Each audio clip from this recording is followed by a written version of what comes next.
I can't wait to see her face when she realizes what we've done," whispered the voice behind the church door. Sophia pressed her ear closer, her white wedding dress rustling against the cold wooden door. The voice belonged to her soon-to-be husband, Nathan. "Once she drinks the champagne toast, it will all be over. Then we'll have everything, her money, her house, everything she owns." Sophia's heart stopped beating. Her hands shook so badly that her beautiful bouquet of white roses fell to the floor. She could barely breathe. The man she was about to marry in just 10 minutes was planning something horrible. But what did he mean about the champagne? "Are you sure the poison will work fast enough?" came another voice. Sophia gasped silently. It was her best friend since childhood, Emma. Sweet, kind Emma, who had helped her pick out this very wedding dress. "I mixed it myself into the special champagne bottle. She'll think it's just the excitement of the wedding making her feel sick. By the time anyone realizes something is wrong, it will be too late." Before we continue this shocking story, let me know, where are you watching from? Drop your country in the comments. Now back to Sophia's nightmare. Sophia stumbled backward from the door, her mind spinning. The two people she trusted most in the world were planning to kill her. On her wedding day, in front of 200 guests, her legs felt like water, and she had to hold onto the wall to keep from falling down. She thought about how this perfect day had started just hours ago. That morning, Sophia had woken up in her huge mansion feeling like the luckiest woman alive. At just 28 years old, she had inherited millions of dollars from her grandmother. She owned 3 houses, 2 cars, and a successful business. But more than all the money, she thought she had found true love with Nathan.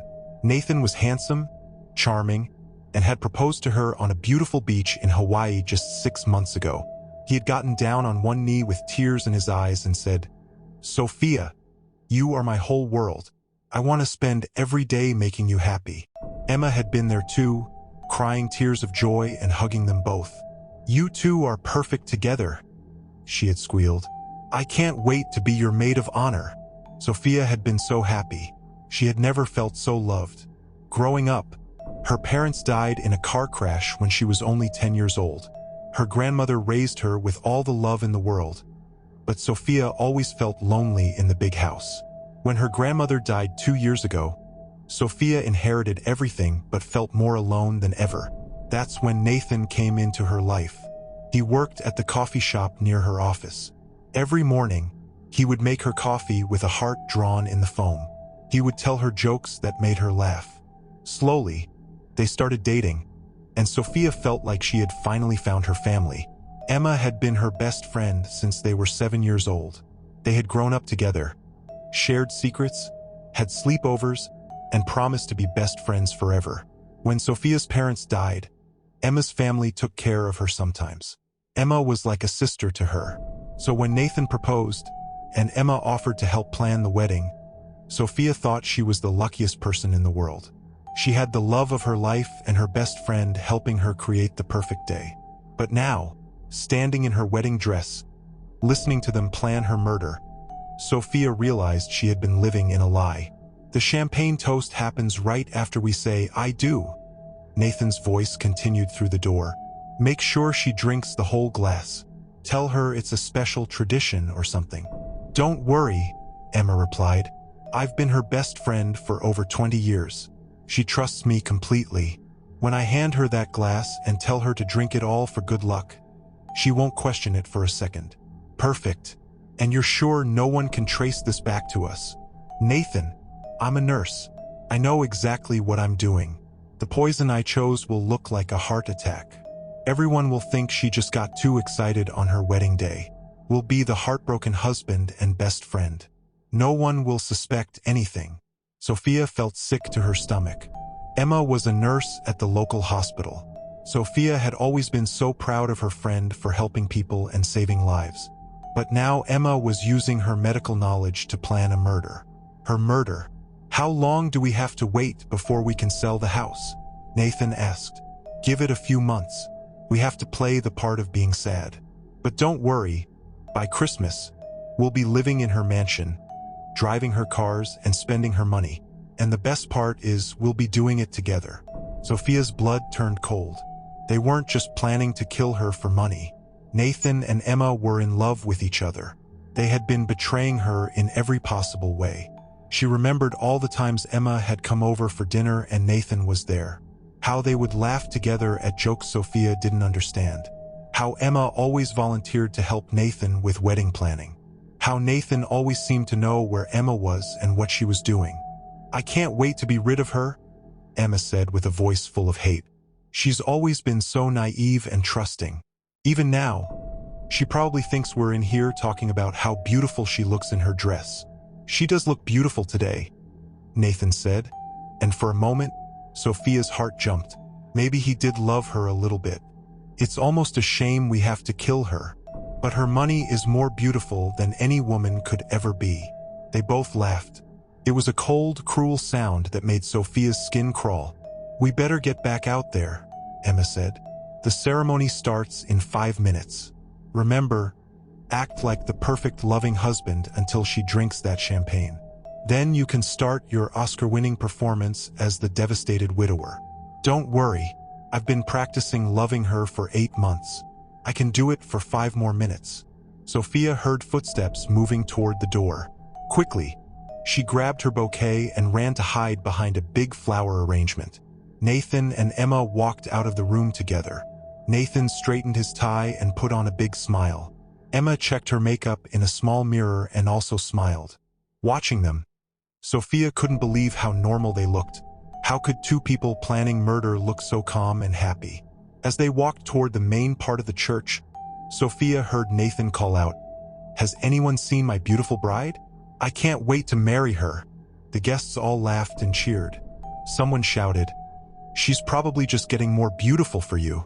Sophia felt like she was living in a nightmare. All these people, her friends, Nathan's family, her business partners, they were all here to celebrate what they thought was the happiest day of her life.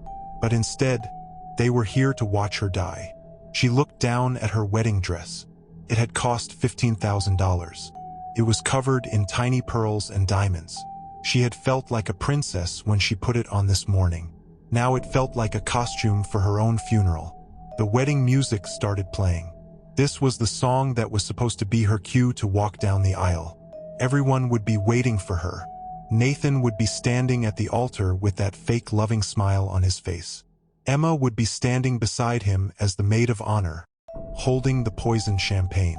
Sophia's mind raced. What could she do? If she ran away now, everyone would want to know why. Nathan and Emma would make up some story about her being crazy or having a nervous breakdown. They might even try to kill her another way. But if she went through with the wedding, she would die. The moment she drank that champagne, her life would be over. The music got louder. She could hear people starting to whisper and wonder where she was. Then Sophia remembered something. Her lawyer, Mr. Peterson, was sitting in the 3rd row. He had helped her grandmother write her will, and he had helped Sophia manage her money after her grandmother died. He was one of the few people who truly cared about her and wasn't interested in her money. Maybe she could get to him and tell him what was happening. But how could she get through 200 people without Nathan and Emma seeing her? Sophia looked around the small room she was hiding in. There was a window. It was high up, but maybe she could climb through it and get outside. Then she could run around to the front of the church and find Mr. Peterson before the ceremony started. She hiked up her long wedding dress and climbed onto a chair. The window was stuck, but she pushed as hard as she could. Finally, it opened. The drop to the ground was farther than she thought, but she didn't have a choice. Just as she was about to climb through the window, she heard footsteps behind her. "Sophia, what are you doing?" She turned around. It was David, her driver. David had worked for her family for 10 years. He was only 5 years older than her, and he had always been kind to her. He drove her to work every day, and they would talk about books, movies, and life. He was one of the few people who knew her when she was just Sophia, not rich Sophia. "David," she whispered. "Thank God it's you. I need your help. Nathan and Emma are trying to kill me." David's eyes went wide. "What? Sophia, what are you talking about?" "I heard them talking. They put poison in the champagne for the wedding toast. They want to kill me and take my money." David, you have to help me. David looked at her face and could see she was telling the truth. Her makeup was running from crying, and she was shaking all over. Oh my God, Sophia. I tried to warn you, he said quietly. What do you mean? Last week, I saw Nathan and Emma together at a restaurant across town. They were holding hands and kissing. I wanted to tell you, but I didn't know how. I thought maybe you already knew and had some kind of arrangement with Nathan. Rich people sometimes have different rules about relationships. Sophia felt like she had been punched in the stomach. You saw them together? And you didn't tell me? I'm sorry, Sophia. I was scared. Nathan told me that if I ever caused problems between you two, he would make sure I lost my job. I need this job to take care of my sick mother. I was selfish and I'm so sorry. David, we don't have time for this now. They're going to kill me in a few minutes. Can you help me get out of here? David nodded quickly. Yes, of course. Climb down. I'll help you. He held her hands as she climbed out of the window. Her beautiful dress got caught and ripped, but she didn't care. They ran around to the back of the church where David's car was parked. Where do you want to go? He asked as they got in the car. The police station, Sophia said. We have to tell them what Nathan and Emma are planning. But as David started driving, Sophia suddenly felt very dizzy. Her vision started getting blurry, and her stomach felt terrible. David, I don't feel good. Sophia, what's wrong? I think they already poisoned me somehow. But when? I haven't eaten or drunk anything today except... Then she remembered. That morning, Emma had brought her a special coffee. It's a tradition in my family, Emma had said. The bride drinks a special coffee on her wedding morning for good luck. Sophia had drunk the whole cup because she didn't want to hurt Emma's feelings. David, the coffee. Emma gave me coffee this morning. Oh no, Sophia. Stay awake. I'm taking you to the hospital right now. Sophia's head felt so heavy. The world was spinning around her. David, if I die, tell everyone the truth about Nathan and Emma. Don't let them get away with this. You're not going to die, Sophia. I won't let that happen. But as they raced toward the hospital, Sophia closed her eyes and everything went black. Back at the church, the wedding music had stopped. Nathan was standing at the altar looking worried. Where is she? He whispered to Emma. Emma was starting to panic. I don't know. She should be here by now. In the audience, people were starting to get restless. Someone called out, Is everything okay? Nathan forced a smile. I'm sure she's just putting on some final touches. You know how brides are. But inside, both Nathan and Emma were terrified. What if Sophia had heard them talking? What if she had run away? All their plans would be ruined. Nathan's phone buzzed. He looked down and saw a text message from David. Sophia is in the hospital. She collapsed. Come quickly. Nathan showed the message to Emma. They looked at each other and smiled small, secret smiles. Well, Emma whispered, I guess the coffee worked faster than we thought it would. At the hospital, David carried Sophia into the emergency room. Help! Please help her. She's been poisoned, he shouted. The doctors and nurses rushed over with a stretcher. As they wheeled Sophia away, one of the doctors asked David, What kind of poison? Do you know? Her friend Emma gave her coffee this morning. Emma is a nurse here. She was planning to kill Sophia with her boyfriend Nathan. The doctor's face turned serious. Emma Rodriguez? She works in our cardiac unit. If she used her medical knowledge for this, we need to call the police immediately. David nodded. Yes, please. And doctor, can you save her? We'll do everything we can. Meanwhile, at the church, Nathan and Emma were putting on the performance of their lives. They had told everyone that Sophia had suddenly gotten very sick and was rushed to the hospital. I'm so worried about my bride, Nathan said to the guests, fake tears in his eyes. This was supposed to be the happiest day of our lives. Emma hugged him in front of everyone. Don't worry, Nathan. I'm sure she'll be okay. Maybe it's just wedding nerves. The guests all felt sorry for them. Nathan's mother came over and patted his back. Poor dear, you must be so scared. Let's all go to the hospital to support Sophia. Nathan and Emma looked at each other nervously. They didn't want to go to the hospital, but they had to keep acting like they cared. At the hospital, Sophia was fighting for her life. The doctors had pumped her stomach and were giving her medicines to fight the poison, but she was still unconscious. David sat in the waiting room, praying that she would be okay. He had never told anyone, but he had been secretly in love with Sophia for years. She was kind, smart, and beautiful, but more than that, she treated him like a real person, not just a driver. When she talked to him, she really listened. When he told her about his sick mother, she had secretly paid for his mother's medicines. But David knew that someone like Sophia would never love someone like him. She was rich and educated, and he was just a driver. So he had kept his feelings to himself and just tried to protect her however he could. Dr. Martinez, the emergency room doctor, came out to talk to David. "Are you family?" "No, sir. I'm her driver. But I'm the one who brought her here. Is she going to be okay?" Dr. Martinez looked around to make sure no one else could hear. "She's stable now, but it was very close. The poison Emma used was very dangerous. If you had brought her here even 10 minutes later, she would have died." David felt his knees go weak with relief. "Thank God.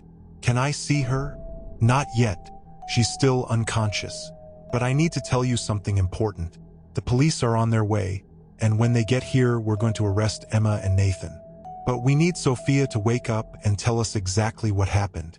Just then, a large group of people came rushing into the hospital. It was all the wedding guests, led by Nathan and Emma. "Where is she? How is my bride?" Nathan called out loudly so everyone could hear. Emma ran up to Dr. Martinez. "Doctor, I'm Emma Rodriguez. I work here, and Sophia is my best friend. Please tell me she's okay." David watched Emma's performance and felt sick. She was such a good actress. If he hadn't heard what Sophia said, he would believe that Emma really cared. Dr. Martinez looked at Emma carefully. "I'm sorry, but Sophia is in very serious condition. We're doing everything we can." Nathan grabbed Emma's hand. "This is all my fault. If we hadn't planned such a big wedding, maybe she wouldn't have gotten so stressed and sick." "Don't blame yourself, honey," Emma said, squeezing his hand. "These things just happen sometimes." David noticed that when they thought no one was looking, Nathan and Emma would smile small, secret smiles at each other. After 2 hours, Dr. Martinez came back out. His face was very serious. All the wedding guests gathered around him. "I'm very sorry," he said quietly. "We did everything we could, but Sophia didn't make it. She passed away a few minutes ago." The whole waiting room erupted in gasps and cries. Nathan fell to his knees. No, this can't be happening. Sophia." Emma started crying loudly. "My best friend. Oh God, my poor best friend." But David noticed something strange. While Nathan and Emma were crying and screaming, he could see them looking at each other. And in their eyes, he could see excitement. They were happy. What the wedding guests didn't know was that Dr. Martinez was lying. Sophia was actually awake in a private room upstairs. When she had woken up an hour ago, Dr. Martinez had told her that David explained everything about Nathan and Emma's plan.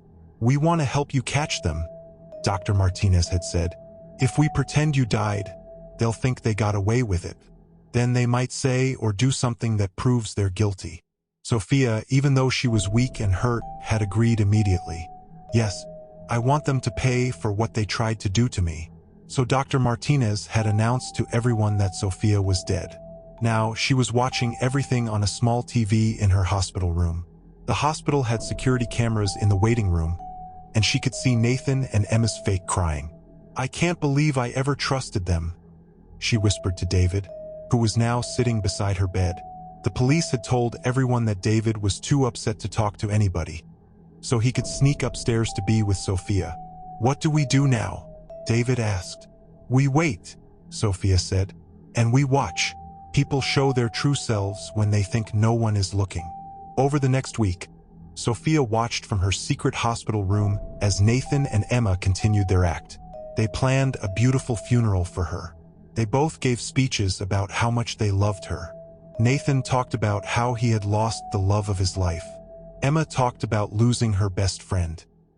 But the hospital security cameras caught them in moments when they thought they were alone. Late at night, when everyone else had gone home, Nathan and Emma would meet in the hospital parking lot. "I can't believe we actually did it," Emma said on the third night. "I know, and everyone believes we're heartbroken. Your crying at the funeral was amazing. Thanks. Your speech was pretty good too. She was my whole world. That was a nice touch." They both laughed. "So when do you think we can start living in her house?" Nathan asked. "Let's wait a month. We have to play the part of being sad. But then we can say we're moving in together because we're comforting each other in our grief." "Perfect." And her lawyer said the will reading is next week. "Once we confirm that I inherit everything as her husband, we'll be set for life." I still can't believe she was stupid enough to drink that coffee. She trusted me so completely. That's what made this so easy. She never suspected anything, even when we were obviously falling in love right in front of her. Sophia watched these conversations from her hospital bed, and each word felt like a knife in her heart. But she also felt something else: determination. She was going to make sure they paid for everything they had done. On the day of the will reading, everyone gathered in Mr. Peterson's law office. Nathan sat in the front row, dressed in a black suit, still pretending to be the grieving husband. Emma sat beside him, holding his hand for comfort. Also, there were Sophia's stepfather Robert and stepmother Linda, who had married Sophia's father when she was 16. They had never been very kind to her, but they were there hoping to inherit some money. Sophia's half-brother Marcus and half-sister Olivia were there too, both looking excited about possibly getting rich. Mr. Peterson cleared his throat. "Thank you all for coming. As you know, we're here to read the last will and testament of Sophia Marie Williams." Nathan squeezed Emma's hand and tried not to smile. "But before I read the will," Mr. Peterson continued, "I have a surprise for everyone." He walked over to a door at the back of his office and opened it. "I'd like you all to meet someone." Sophia walked through the door. The room exploded in gasps and screams. Nathan's face turned white as a sheet. Emma actually fell off her chair. "Hello, everyone," Sophia said calmly. "Surprise. I'm not dead." Nathan stood up shakily. "Sophia? But how?" "The doctor said." "The doctor lied. To help me catch a murderer. Actually, 2 murderers." Emma was still on the floor, staring up at Sophia like she was seeing a ghost. "This isn't possible." "Oh, it's very possible, Emma. Just like it was possible for you to put poison in my coffee on my wedding morning. Just like it was possible for you and Nathan to plan my death so you could steal my money and live happily ever after." Nathan tried to run toward the door, but 2 police officers came in and blocked his way. "Going somewhere, Nathan?" asked Detective Johnson. "We've been waiting to meet you." "I don't know what you're talking about," Nathan shouted. "I love Sophia. I would never hurt her." Sophia walked over to a TV in the corner of the room. "Really? Let me show everyone how much you love me." She turned on the TV, and suddenly everyone could see Nathan and Emma in the hospital parking lot. "I can't believe we actually did it." Emma's voice came through the speakers. "I know, and everyone believes we're heartbroken. Your crying at the funeral was amazing." The whole room watched in shock as Nathan and Emma's real conversation played on the screen. They watched Nathan and Emma laugh about poisoning Sophia. They watched them make plans to live in her house and spend her money. Sophia's stepfamily looked horrified. Even though they weren't always nice to her, they never wanted her to be murdered. When the video ended, Nathan and Emma were both crying real tears for the first time. "Please, Sophia," Nathan begged. "I can explain. I do love you. I was just confused. Emma made me do it. Don't you dare blame me." Emma screamed at Nathan. "This was your idea. You said we deserved her money more than she did." "Shut up, Emma," Nathan yelled back. Detective Johnson stepped forward. "Nathan Miller and Emma Rodriguez, you're both under arrest for attempted murder." As the police put handcuffs on them, Emma looked at Sophia with pure hatred. "You think you're so smart, don't you? Well, you'll never be able to trust anyone ever again." How do you know your precious David isn't just waiting for his chance to kill you too? Sophia looked over at David, who was standing quietly in the corner. For a moment, she felt a flash of fear. What if Emma was right? But then David stepped forward. Sophia, I need to tell you something. I should have said this a long time ago. Everyone in the room went quiet. I love you, David said simply. I've loved you for years, but I never said anything because I didn't think someone like you could ever love someone like me. I don't want your money. I don't want your house. I just want you to be safe and happy. When I saw you climbing out of that church window in your wedding dress, all I could think about was protecting you.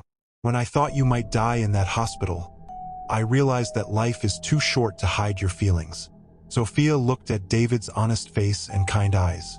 She thought about how he had risked everything to save her, how he had sat by her hospital bed every day, how he had never asked her for anything except to be treated like a human being.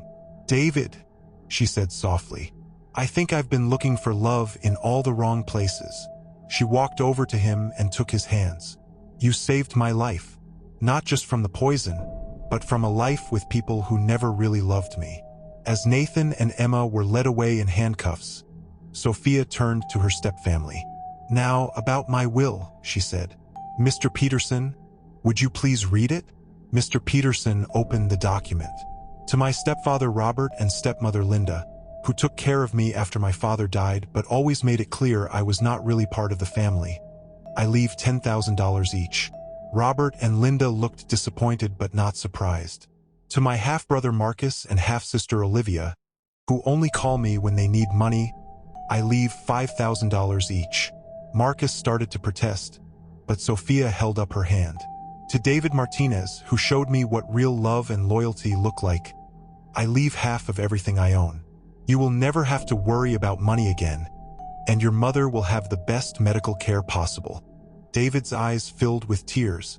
Sophia, I can't accept this. I didn't help you for money. I know you didn't. That's exactly why you deserve it. And finally, Mr. Peterson continued, the rest of my fortune will go to charity, specifically to help children who have lost their parents, so they never have to feel as alone as I did. Sophia looked around the room at all the faces staring at her. The most important thing I learned from all of this is that real love isn't about money or what someone can give you. It's about someone who will climb through windows with you, sit by your hospital bed, and risk everything to keep you safe. She turned to David and smiled. It's about someone who sees you as more than just a rich person or a poor person, but as a human being worth saving. 6 months later, Sophia and David were sitting in a small cafe, the same cafe where Nathan used to work. But now it belonged to them. They had bought it and turned it into a place where people from all backgrounds could come together. Do you ever regret not having a big fancy wedding? David asked, holding Sophia's hand across the small table. Sophia laughed. Are you kidding? Our small wedding in your mother's backyard was perfect. Just 20 people who actually love us, your mother's homemade cake, and no poison champagne. And no one trying to kill you for your money. That's definitely a plus. They both laughed. What happened to Nathan and Emma? David asked. They're both in prison for 15 years. Emma lost her nursing license and Nathan, well, let's just say he's learning that charm doesn't work on prison guards. Good. They deserve everything they get. Sophia squeezed David's hand. You know what the best part is? I'm not rich anymore, well, not as rich because I gave most of it away. And I've never been happier. Why's that? Because now I know that the people in my life love me for me, not for my money. I have you, your wonderful mother, our friends here at the cafe, and the kids we're helping through the charity. That's worth more than all the money in the world. David brought her hand to his lips and kissed it gently. I love you, Mrs. Martinez. I love you too, Mr. Martinez. As they sat there in their little cafe, watching the sunset through the window, Sophia thought about her journey. She had started as a lonely rich girl who thought love meant finding someone who wanted to marry her. She had ended up as a woman who understood that real love meant finding someone who would save your life without expecting anything in return. The betrayal had nearly killed her, but in the end, it had led her to something more valuable than all her inheritance. A real family, a real purpose, and real love. And as for Nathan and Emma, well, they got exactly what they deserved. They had gambled everything on greed and betrayal, and they lost it all. Meanwhile, the woman they tried to destroy was living her happily ever after with the one person who had truly loved her all along. Sometimes the best revenge isn't getting back at the people who hurt you. Sometimes the best revenge is simply living a happy life without them. The end. What did you think of Sophia's incredible revenge? Drop a like if you think Nathan and Emma got what they deserved, and comment below with which part shocked you the most. And don't forget to subscribe for more incredible stories like this one.